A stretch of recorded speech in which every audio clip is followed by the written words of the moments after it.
Magandang araw po sa lahat. Ito ang aming ulam ngayon.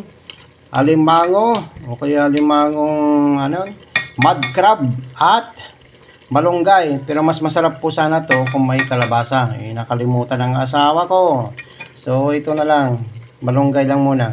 So ang sekreto po niyan, para makatipid kayo ng gata, ang gawin nyo, lutuin nyo muna yung alimango sa tubig. Pakuluan ng ilang minuto.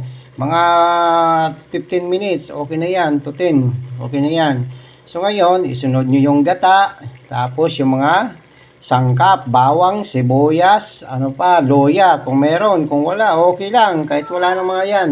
So ngayon, isunod nyo na, pakuluan nyo hanggang medyo maglapot-lapot yung kanyang gata, na kasing lapot ng katas ng inyong pagkalalaki. Yan, ganyan. Saka nyo ilagay yung malunggay.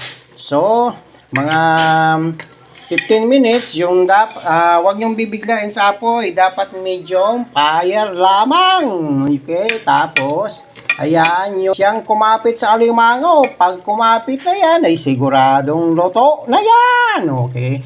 Chiboga na. Okay? Maraming salamat.